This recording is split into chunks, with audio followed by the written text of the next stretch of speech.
Okay. My daughter-in-law didn't come to my son's funeral. She didn't send flowers. She didn't call. And when I got home that evening, still wearing my black tie, still smelling like the cemetery dirt that had blown across my shoes, I opened Facebook and saw her face smiling back at me from a pool bar in Las Vegas. The caption said, "Living my best life, no apologies." My son had been dead for 6 days. I stood in my kitchen for a long time after that. The refrigerator hummed. The neighbors had left a casserole on the counter, and I hadn't touched it. I just stood there looking at her photo, her arm around a man I didn't recognize, cocktail glasses raised, both of them laughing, and I felt something shift inside me. Not grief. Not anymore. Something colder. Then my phone buzzed. It was a text message. From my son's number. I almost dropped the phone. My son, Ethan, had been buried that morning. I had held the folded flag they gave me because his wife hadn't come to collect it.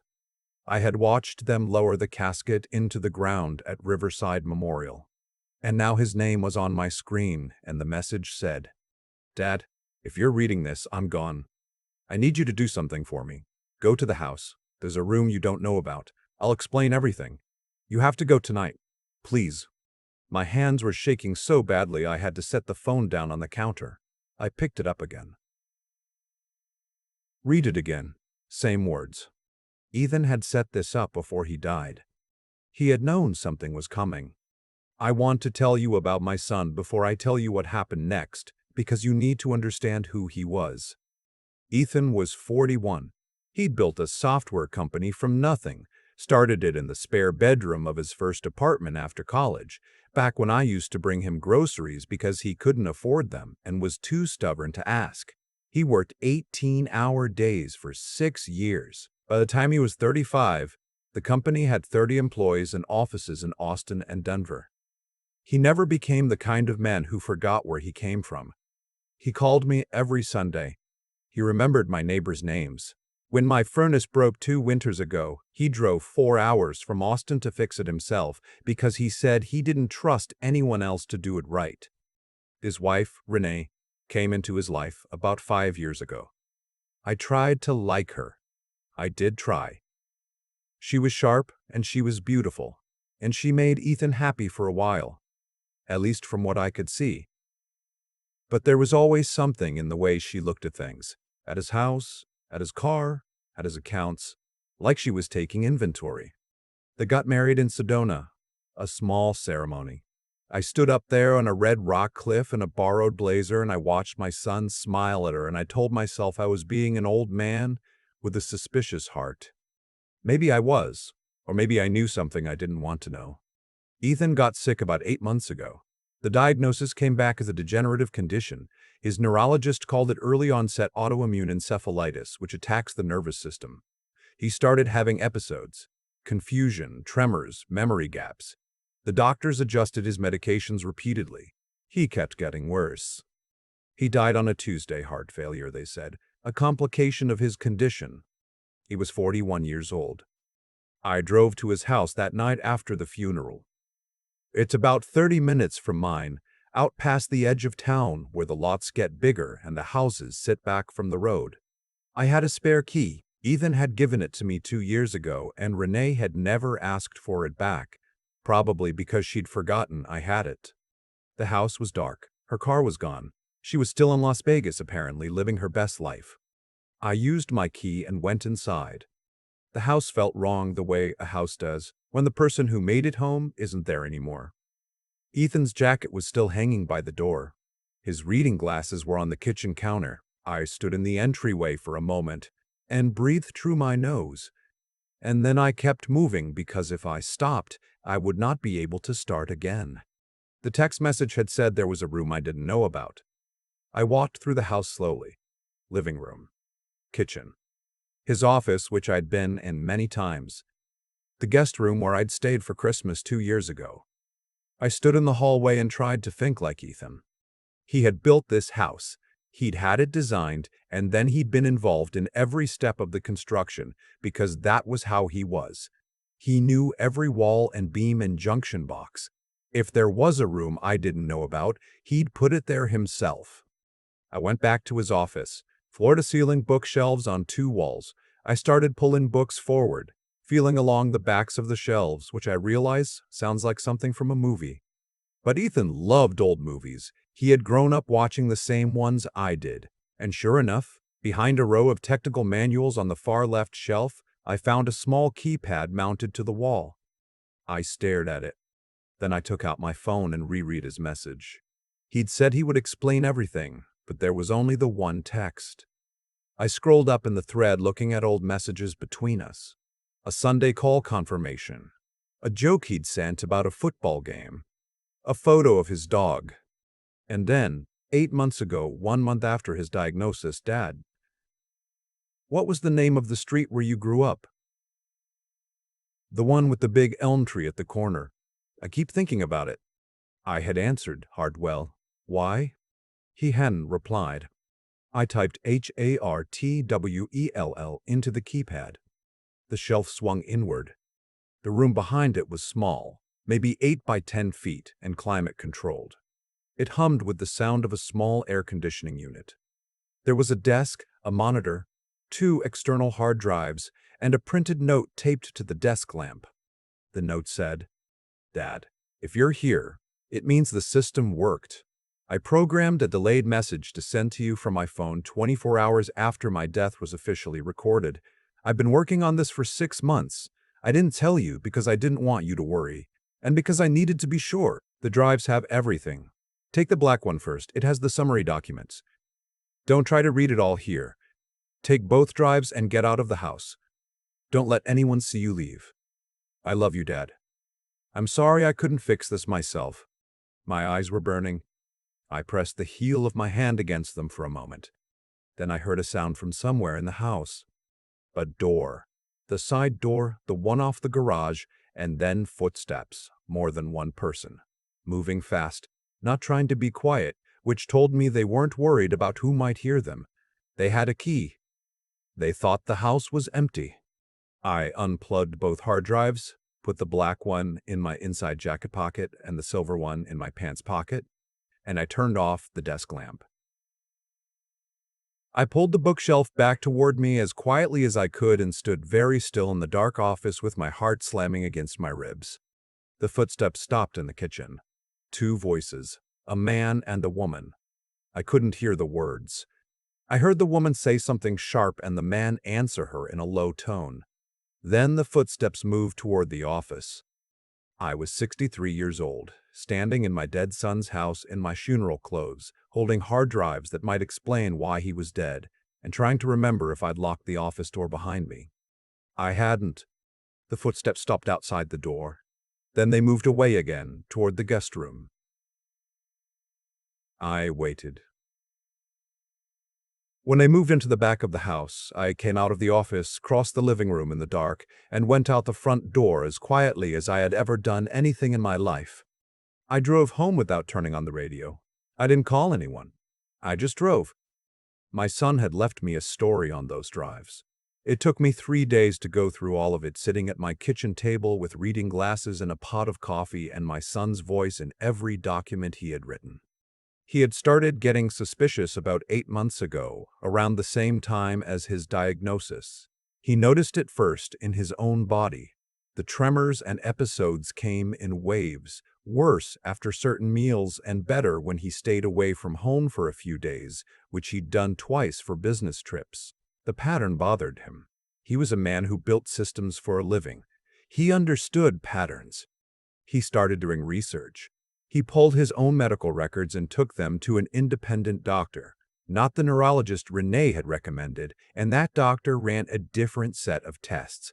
The results showed elevated levels of ethylene glycol metabolites in his blood work. That's the breakdown product of antifreeze.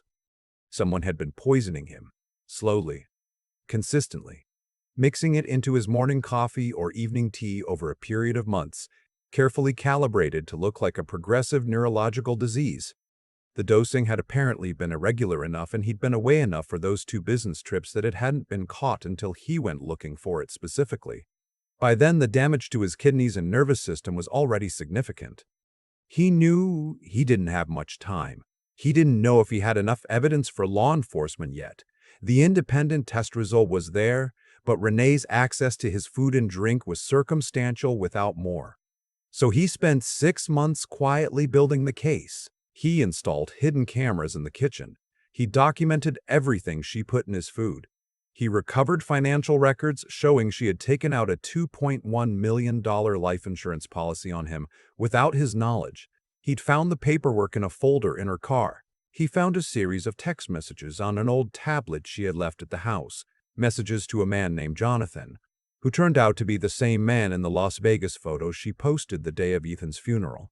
The messages between Renee and Jonathan went back 2 years. They had been planning this together for 2 years, and Ethan had documented all of it, quietly, methodically. In the 6 months he had left, because he was my son and he could not go without doing what he could to make it right. I sat at my kitchen table and I cried for a long time. Then I wiped my face and I called a lawyer. The lawyer's name was not important to me at the time. She was a friend of a friend, a woman who handled financial crimes and had worked with law enforcement before.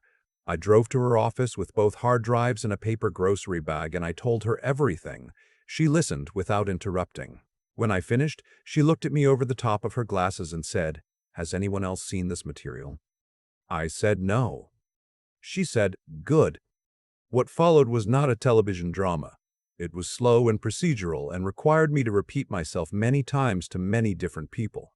The Travis County District Attorney's Office got involved. A forensic accountant was brought in. The life insurance company was notified and the payout, which Renee had already filed for, was frozen pending the investigation. Renee came back from Las Vegas 4 days after the funeral. She walked into what she thought was an uncontested life. Instead, she found out that her late husband had been smarter than she'd counted on. It took 8 months. I won't pretend it was clean or simple. There were days when I wasn't sure the evidence would be enough, when I lay awake at 3 in the morning wondering if Ethan had done all of that for nothing. There were days when I saw her car parked at his house, their house which she was still living in during the investigation, and I had to drive past without stopping because my lawyer told me to let the process work. But the process worked. Renee was indicted on charges of first-degree murder and insurance fraud. Her partner Jonathan, who had provided the antifreeze and assisted with the financial planning, was arrested in Phoenix. The life insurance company filed a separate civil suit. The house and their joint accounts were frozen. The case went to trial 11 months after my son's funeral. It lasted 3 weeks. I sat in that courtroom every single day. The jury came back in 4 hours. I sold my car last spring and bought a used truck. Not a fancy one, it's 11 years old and the passenger window sticks sometimes and there's a scratch on the tailgate I keep meaning to fix. But it drives fine. On Sunday mornings I drive it to the cemetery and I sit with Ethan for a while and I tell him what's been happening. I tell him about the neighborhood, about my neighbor's new dog that keeps digging under the fence. Small things. The kinds of things we used to talk about on the phone. I tell him that the verdict came in. I tell him that the system he built worked. I tell him that I am still here, that I am okay, that he doesn't need to worry about his old dad. I don't know if he can hear me. I am not a man who has ever been certain about those things. But I talk anyway because he spent 6 months in a hidden room building a case to protect what he loved, and the least I can do is show up on Sunday mornings and keep him company. He was 41 years old. He called me every week. He drove 4 hours to fix my furnace because he didn't trust anyone else to do it right. That was my son. And in the end, even when everything was taken from him, he found a way to make sure the truth came out. I think about that a lot. I think about the kind of strength it takes to do what he did, not the dramatic kind, not the movie kind, but the quiet, stubborn, methodical kind. The kind that keeps working even when it hurts. The kind that thinks about the people it loves even at the very end. I got that from somewhere, I suppose. Maybe he got it from me. I keep coming back to something Ethan did that most people would never think to do. He was sick. He was getting sicker every week. He knew what was happening to him, and he knew he probably couldn't stop it. And instead of spending whatever time he had left in anger or despair, he sat down and he built something. Quietly. Methodically. Alone in a room no one knew existed. That's not a small thing. That takes a particular kind of person. I've been thinking about what it actually costs to do what he did, not the technical part. The cameras, the drives, the delayed message. Those are just tools. What it costs is the decision to keep your head clear when everything in you wants to collapse, to think about other people when you are the one who is suffering, to work toward a future you know you won't be there to see. That's not something you learn overnight. That's something built over a lifetime of choosing, over and over, to do the right thing even when it's harder than the alternative. Renee made different choices. She chose convenience over honesty, greed over whatever small decencies she might have had left. And I don't think she woke up one morning and decided to become the person she became. I think it happened gradually, one small compromise at a time, until the person she was at the beginning had been replaced by someone who could sit in a Las Vegas pool bar and raise a cocktail glass the day her husband was buried. That's how it works. Character doesn't break all at once. It erodes. My son understood that. He was smart. Genuinely, carefully smart. Not just book smart, but the kind of smart that pays attention to what's actually happening instead of what people say is happening. He noticed the pattern in his own illness when every doctor was telling him to adjust to it. He trusted his own reasoning even when the evidence was incomplete. And then he had the patience and the discipline to spend 6 months building a case instead of confronting her and watching the evidence disappear. I think about the nights that must have cost him. Sitting in that hidden room when he was exhausted and in pain, putting one document next to another, keeping the record clean and careful. Most people would have given up. Most people would have said it wasn't worth it, that they didn't have the strength. Ethan had the strength because he had decided somewhere along the line that doing things right mattered even when no one was watching, especially when no one was watching. What I carry from all of this, what I want to carry anyway, is that the life you build inside yourself is the one that lasts. Renee had the money and the plan and 2 years of preparation. Ethan had a hidden room, a few hard drives, and 41 years of being a man who did not cut corners. In the end, that was enough. I'm 63 years old. I drive a used truck with a stuck window, and I sit at a cemetery on Sunday mornings and I talk to my son. I don't have answers to the big questions. Why it happened, why it had to be him, what any of it means in the long run. But I know this. The way you live every ordinary day is the thing that determines what you're capable of when the extraordinary day arrives. Ethan proved that. So did the people who helped bring the truth out. The lawyer, the forensic accountant, the jury that came back in 4 hours. Decent people doing careful work because it was right. That's what I hold on to. It's enough.